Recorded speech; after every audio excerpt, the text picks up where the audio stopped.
O, nauja diena, ketvirtadienis, rugpjūčio 7. Good morning! Dabar yra po 6 kokie 30. Jau žmonės atsibudinėja, jau vyksta veiksmas. O ten anglai kažką tai ruošiasi. Galbūt netgi skris, kas nėra uždrausta. Dienos planas maždaug toks. Iš ryto nuo 8 valandų jau prasideda karantinas. Karantinas reiškia, kad prie orlaivių nebebus galima eiti.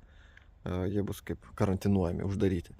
Tada nuo 8 valandos nuo greičiausių orlaivių, nuo galo, nuo lėktuvų pradės išskridinėti jie į užduotį. Užduotis šiandien bus navigacinė ir jinai bus testinė, praktinė tokia, kad pasimokintis. Bus skaičiuojami visi taškai, taip kaip priklauso, bet tai dar ne varžybinė užduotis.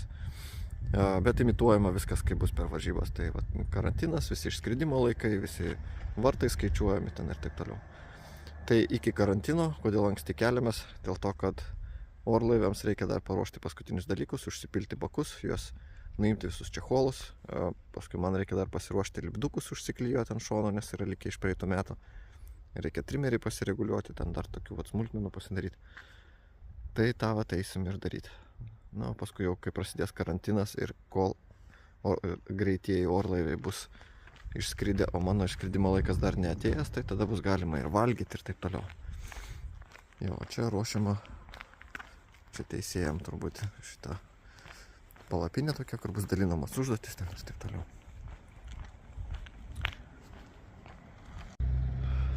Dar nepasakiau, naktį šiandien jau buvo šilčiau, buvo kokie 12-13 laipsnių. Išmokom miegoti jau užsiklodami, apsimaudami viską, kas tik įmanoma. Taip su tokiu kapišonu ir miegojau, nes kitaip galva šala. Ir pakankamai yra drėgna, apie 45-50%. Tai tas šaltis labai jaučiasi.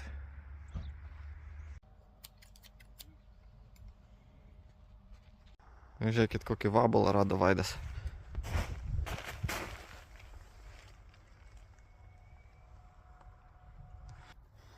Žiūri į mane. Nu, lygiai 8 valandas. Mes savo darbą baigiam. Lipduką priklijavom, propą nuvalėm, visokias kilpas padarėm. Все. Važiuojam pusryčiauti ir praustis. Tai tiesiai iš palapinės ištraukiau žmogų. Jo, gražiai diena nusimato. Kadangi pagal prognozę čia turėjo būti karšta, tai aš jokio nei kombėzo nepasėmiau, nes turėjo būti karšta, nei pirštinių nepasėmiau. O realiai skristi ten 12-14 laipsnių yra šalta. Tai pasėmiau šitas pirštinės, bet problema, kad rankovės taip pastoviai pabėga. Ir šita vieta gaunasi šala. Tai mes taigi su Vaidu padarėm tokį fintą, tokias kilpas, ir tada apsimaus pirštinės ir tada nebe taip šalta. Nes jau vien pirštinės tokias plonas apsimaus jau kažkaip daug komfortiškiau.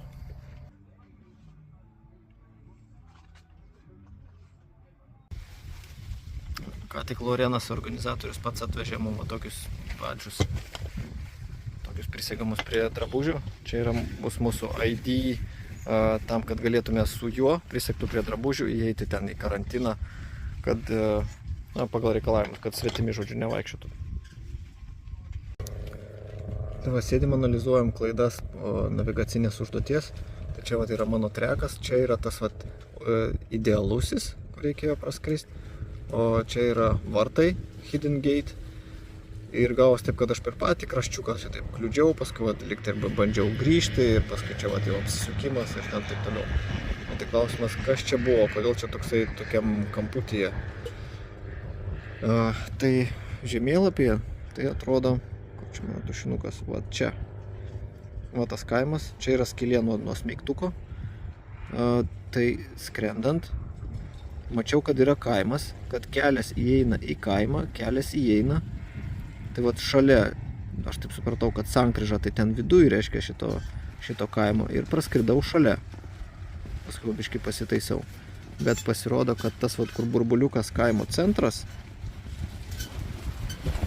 tas kaimo centras yra greičiausiai nupieštas čia.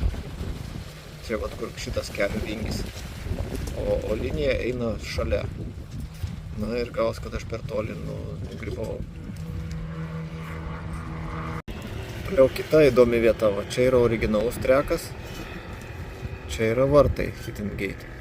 Taip pat į kraščiuką kliudžiau, tai čia buvo tokia sudėtinga vieta, nes autostrada labai storai pažymėta.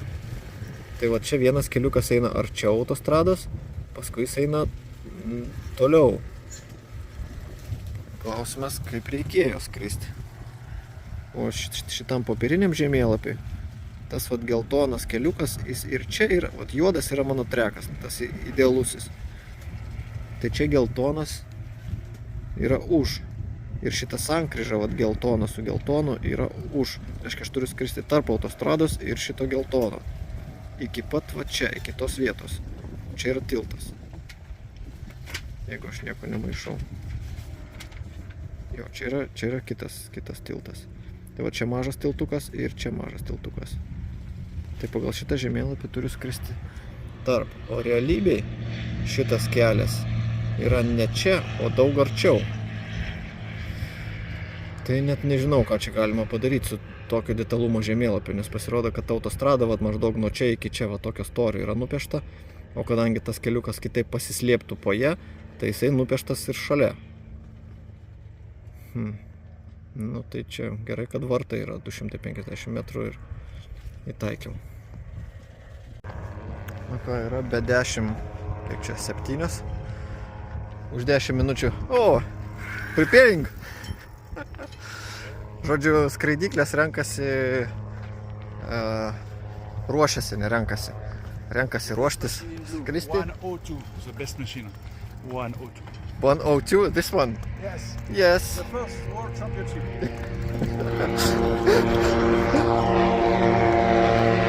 Žodžiu, autožyrai toj pabaigs. Čia buvo Cyrilas prancūzas. Ir mes ruošiamės ir treniruosimės į deką tūpti. Gal pavyks ir pafilmuoti kažką. Nepalieka manęs šitas maldininkas. Nu, bet tai girdi, man skristi reikia. Eik. O, jau visi birbė.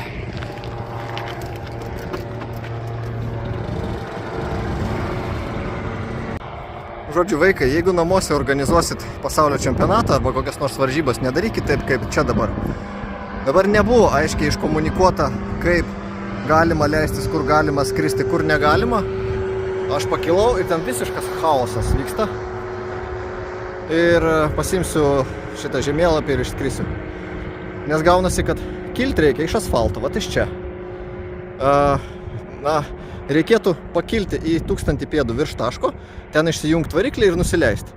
Problema tama, kad be variklio nusileisti iki angarų vietos neužtenka. Per angarų skristi negalima, nors autožyrai taip darė, bet sakė negalima. Vienintelė išeitis skristi visą ratą aplinkui vat šitos pastatus, už jų tenais ir paskui ant žolės va ten, kur stovi vat geltoni maršalai, va ten leistis. Tada 1000 pėdų neužtenka. Tai tada kokia prasmė čia tada treniruotis? Tai galima treniruotis su varikliu. Kitas variantas, pakylam pusę rato, 1000 laikom jau čia ir tada išjungiam variklį ir leidžiamės tenais. Jo, bet jeigu tuo metu kažkas pareidinėja iš viršaus su varikliu ar be variklio, iš ten kur nors pareidinėja ir tiesiojoje ten, va dabar žiūrėkit. Nu gerai, tas pakilo, vienas nuriedėjo, 3 orlaiviai va dabar on final ir dar ten va base dar 4 pareidinėja. Nu, valgtis, aišku, yra po jų visų. Vėjas nėra stiprus. Nežinau, I quit.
Nu va, susipakavom, Vaido pagalba viską susiviniavom ir visi jau pabaigė šiandien skraidimus.